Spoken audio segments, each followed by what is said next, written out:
morning, good afternoon, or good evening, depending on when you're watching this. My name is Ken, and I'm coming to you from Ottawa, Ontario, Canada. This is my first video, and as my first video, I thought I'd give a bit of an introduction to myself, what I do, and my shop. I've been working in this space since about the year 2000, and my shop is in the basement of our home. It's about 12 foot by 12 foot square that I share with the house furnace. So the actual workable space is a little bit less than that because, of course, the furnace is not movable.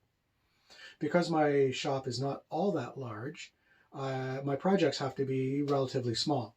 So I do anything from any size of boxes, from small gift boxes, boxes to hold wine, small and large jewelry boxes, silverware chests.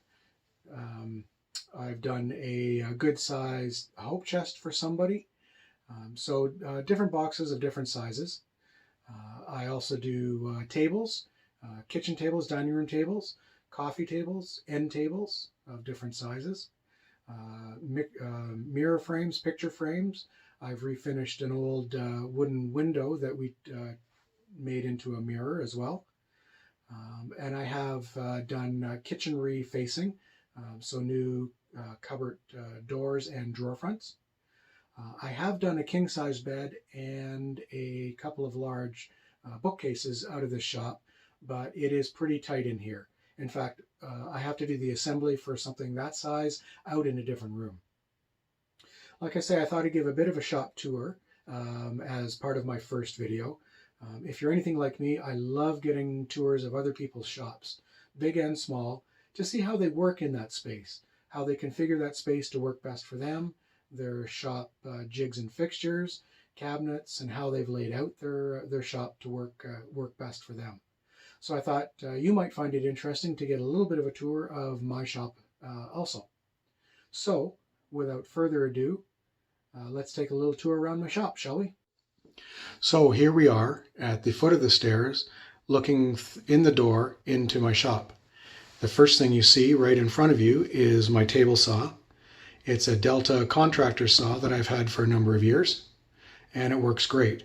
I've enclosed the base with a wooden box and a port for dust collection, and that works not too bad.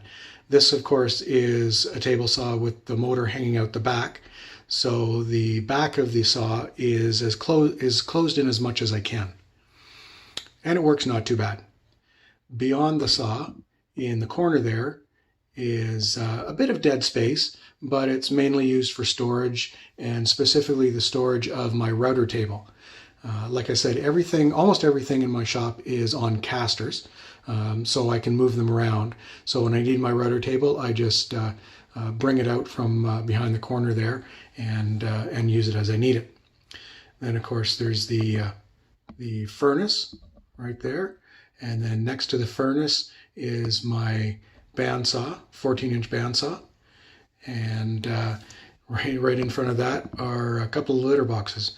We have 2 cats and a dog, and I'm lucky enough to have 2 of the litter boxes live in my shop with me. So I get regular visits from the cats, and our dog comes down quite often for a visit as well.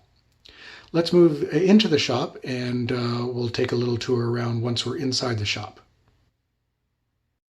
So we've just moved inside the shop, inside the door, and there's my rigid bandsaw again, 14-inch.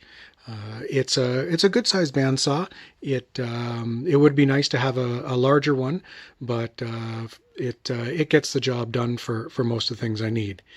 Beside the bandsaw is my King Canada 6-inch jointer. It's not actually a tool that I use all that often, but it is certainly a great tool to have when need be.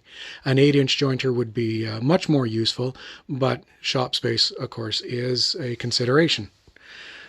Just sitting in front of the jointer there is a small green and green inspired end table that I made a number of years ago, but it has seen, well, shall we say, a lot of love. So I'm just in the process of refinishing it. So one more coat of finish, and it'll be all done and ready to go back into service. Next we have my pillar drill, my drill press. This drill press is one that came from my dad's shop. When they moved out of their house, he got rid of all his tools, and I was able to snag his Gorilla drill press. It actually came to him from a good friend of the family's, from his shop when he had to close it down quite a few years ago. So it's seen a lot of use. In the corner there, sort of above the jointer and to the left of the drill press, I've got a bunch of clamps hanging on the wall, and then in the very corner is a series of shelves that just store all kinds of stuff, woodworking and non-woodworking related, but everything from screws and a few handheld power tools to some manuals and just all kinds of stuff. It's just kind of a catch-all storage, one of a couple of corners that I have for that kind of purpose. If I pan a little bit more to the right, you'll see on the wall two wall mounted hanging cabinets, tool cabinets. They were built, I built those to fit in between the studs in the walls. So they're partially in the wall, and then the doors that are there open up and provide quite a bit of tool storage. Usually the doors stay open, but I thought for this tour that I'd close the doors, but you'll see it open in future videos. My bench, which I've had for quite a number of years, is the only thing in my shop that is not on wheels. It's stationary. It's up against the wall, which from time to time creates a bit of a problem, but it is what it is, and I find ways of working around it. And then, of course, underneath the bench is more tool storage. That I keep some of my benchtop tools there that I don't use all that often, but certainly, again, tools that are nice to have when needed, and I can pull them out as I need them. So let's move the camera one more time, and I will give you a tour of the rest of the shop. All right, so looking back at the one wall-mounted tool cabinet, the right-hand end of my bench, and in that corner is my tool chest. My tool chest I made a number of years ago from Lee Valley Plans, and it holds a lot of my smaller ones, pens, pencils, some marking equipment. I've got my card scraper sitting up on top, a couple of hand saws in the drawers, all kinds of small stuff. Mostly woodworking, but not completely woodworking related within the tool cabinet itself. And then it sits on a mobile stand that I made, just a mobile stand of shelves to hold yet more woodworking and non-woodworking related stuff. And then in that corner as well on the floor there is my shop vac, which I'll talk about in a minute or two. And then if we go up, you'll see three cabinets there in the corner. So the one on the left is a cabinet I made originally to hold the collection of mini tools that Lee Valley Veritas is coming out with. Everything from mini hand planes and router planes, spoke shaves, chisels, all kinds of stuff. But I've also got in there a number of my regular sized planes, my smoothing plane, a couple of block planes, regular sized router plane, spoke shaves, that sort of thing. So it's a nice little cabinet just to hold some of my hand planes and so on.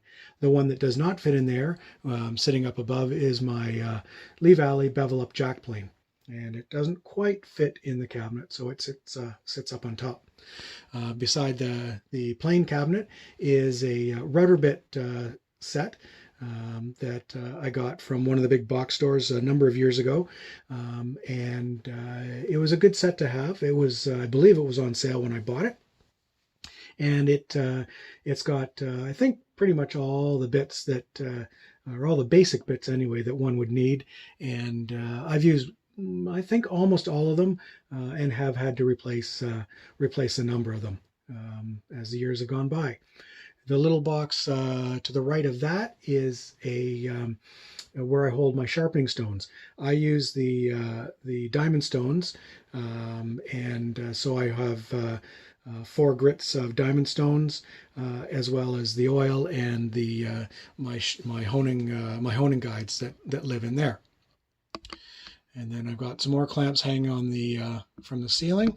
And then down below is maybe one of my hardest working tools, my Dwelt 735 thickness planer. This is the second one I've owned. The first one gave up and died on me a few years ago after many years of heavy use. And I've put a lot of board feet through this one as well. It's one of the tools in my shop that I would really not want to do without. It's super noisy. If you don't have one, these are lunchbox planers are really noisy, but man, is it ever good to have something like that at your disposal. Underneath that is my main source of dust collection for everything but the thickness planer. My dust deputy, which runs off the shop vac, and that hose I just move from tool to tool as I need it. In a small shop like this, I don't have a lot of space for a dedicated, decent sized dust collection system. So the dust deputy does I think a quite an adequate job. I guess the only downfall to it is that I have to empty the bucket fairly regularly. There's the door that we came in, and then in this corner over here is just another catch-all corner, where I keep some scrap wood, some jigs, and so on. I've built in, again, within the studs, some more shelving units. Most of my finishes and stuff are there, as well as odds and ends and other tools. The cabinet that hangs on the wall that's kind of hidden behind the ambient air cleaner there is a cabinet I made to hold some of my books and magazines. It certainly doesn't hold all of them, but it holds some of them. I've been thinking of making a new one, maybe a bit bigger, to hold even more, but that's somewhere down the line. And then my ambient air cleaner that hangs above the table saw, and then on the wall there is my jigsaw.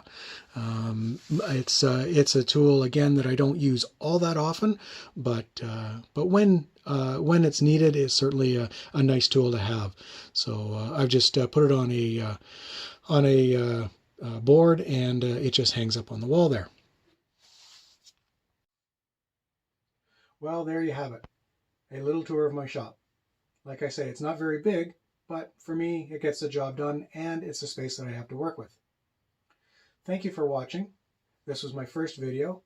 I don't know how often I'm going to put the videos out, or when I'm going to put the next one out, but I plan on doing some more. Again, thanks for watching, and we'll talk to you soon. Bye for now.